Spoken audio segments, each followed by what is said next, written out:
watch this topic in Hindi, skip to the timestamp of 3 minutes 25 seconds.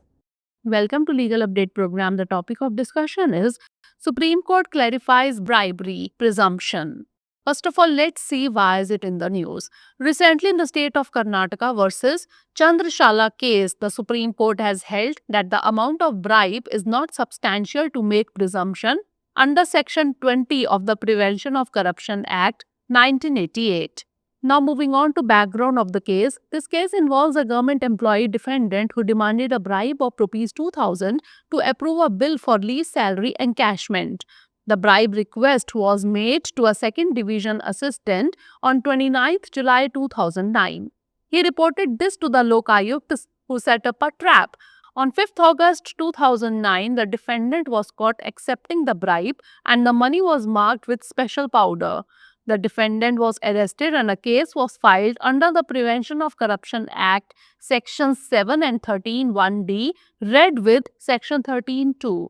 The trial court convicted him, but the Karnataka High Court acquitted him. The case was then appealed to the Supreme Court for final judgment. Court observation. The bench comprising CJI Sanjeev Khanna, Justice Sanjay Kumar and Justice R. Mahadevan emphasized that to prove corruption, both demand and acceptance of illegal gratification must be established. The court affirmed proper procedural compliance, including obtaining sanction from the competent authority. It also that under Section 20 of the PCA, the burden of proof lies on the accused once the presumption of corruption is established. The Supreme Court criticized the High Court's acquittal as illegal and erroneous, restoring the trial court's conviction and sentence against the defendant. Section 20 of the Prevention of Corruption Act 1988. In any trial concerning offences punishable under Section 7 or Section 11, if it is established that a public servant has accepted, obtained, or attempted to obtain any undue advantage, a legal presumption arises. This presumption states that the public servant is deemed to have accepted or attempted to obtain that undue advantage unless proven otherwise. This provision aims to deter corrupt practices among public officials by placing the burden of proof on the accused to demonstrate their innocence. Section 173 of Bharatiya Nyaya Sanhita 2023 states the provisions for the punishment for bribery. Case law. Iqbal Singh versus Gurdas Singh AIR 1976 SC. In this case, the court held that the term gratification should be deemed to refer only to cases where a gift is made of something which gives a material advantage to the recipient. Now is the time for practice question. Which section of the Prevention of Corruption Act 1988 deals with presumption of corruption? Section 7, Section 13, Section 20 or Section 2? Send the answer of this question in the comment section. Thanks for watching. Legal update programme में आपका स्वागत है। आज का हमारा चर्चा का विषय है सुप्रीम कोर्ट ने रिश्वतखोरी की धारणा को किया स्पष्ट। सबसे पहले जान लेते हैं कि यह चर्चा में क्यों है। हाल ही में कर्नाटक राज्य बनाम चंद्रशाला मामले में सर्वोच्च न्यायालय ने माना है कि रिश्वत की राशि भ्रष्टाचार निवारण अधिनियम 1988 की धारा 20 के तहत अनुमान लगाने के लिए पर्याप्त नहीं है। मामले की पृष्ठभूमि जान लेते हैं। यह मामला एक सरकारी कर्मचारी प्रतिवादी से जुड़ा है जिसने अवकाश वेतन नकदीकरण के बिल को मंजूरी देने के लिए 2000 रुपये की रिश्वत की मांग की थी। घूस की मांग 29 जुलाई 2009 को एक सेकंड डिवीजन असिस्टेंट से की गई थी। उसने यह बात लोकायुक्त को सूचित की, जिन्होंने एक जाल बिछाया। 5 अगस्त 2009 को प्रतिवादी को रिश्वत लेते हुए पकड़ा गया। उस पैसे पर विशेष पाउडर लगा हुआ था। प्रतिवादी को गिरफ्तार कर लिया गया और भ्रष्टाचार निवारण अधिनियम की धारा 7 और 13(1)(b) के साथ धारा 13(2) के तहत मामला दर्ज किया गया।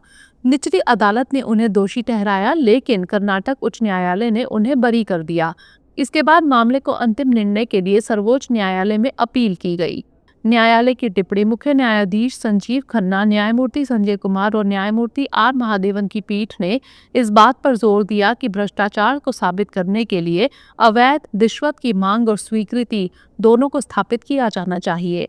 न्यायालय ने सक्षम प्राधिकारी से मंजूरी प्राप्त करने सहित उचित प्रक्रियागत अनुपालन की पुष्टि की। इसने यह भी स्पष्ट किया कि पीसीए की धारा 20 के तहत भ्रष्टाचार की धारणा स्थापित होने के बाद सबूत पेश करने का भार आरोपी पर होता है। सर्वोच्च न्यायालय ने उच्च न्यायालय के फैसले को अवैध और त्रुटिपूर्ण बताते हुए उसकी आलोचना की तथा प्रतिवादी के विरुद्ध निचली अदालत के दोष सिद्धि और सजा को बहाल रखा। भ्रष्टाचार निवारण अधिनियम 1988 की धारा 20, धारा 7 या धारा 11 के तहत दंडनीय अपराधों से संबंधित किसी भी मुकदमे में यदि यह स्थापित हो जाता है कि किसी लोक सेवक ने कोई अनुचित लाभ स्वीकार किया है, प्राप्त किया है या प्राप्त करने का प्रयास किया है, तो कानूनी धारणा उत्पन्न होती है। इस धारणा के अनुसार जब तक इसके विपरीत प्रमाणित ना किया जाए, लोक सेवक को अनुचित लाभ स्वीकार करने या प्राप्त करने का प्रयास करने वाला माना जाएगा। इस प्रावधान का उद्देश्य अभियुक्तों पर अपनी बेगुनाही साबित करने का भार डालकर सार्वजनिक अधिकारियों के बीच भ्रष्ट आचरण को रोकना है। भारतीय न्याय संहिता 2023 के तहत धारा 173 में रिश्वतखोरी के लिए सजा का प्रावधान बताया गया है। संबंधित केस इकबाल सिंह बनाम गुरदास सिंह AIR 1976 SC। इस मामले में अदालत ने माना कि परितोषण शब्द का संदर्भ केवल उन मामलों में माना जाना चाहिए जहां में ऐसी चीज दी जाती है जो प्राप्तकर्ता को भौतिक लाभ देती है। आइए नोट कर लेते हैं अभ्यास प्रश्न। भ्रष्टाचार निवारण अधिनियम 1988 की कौन सी धारा भ्रष्टाचार की धारणा से संबंधित है? धारा 7, धारा 13, धारा 20 या फिर धारा 2? इसका उत्तर हमें कमेंट सेक्शन में ज़रूर भेजिएगा। धन्यवाद।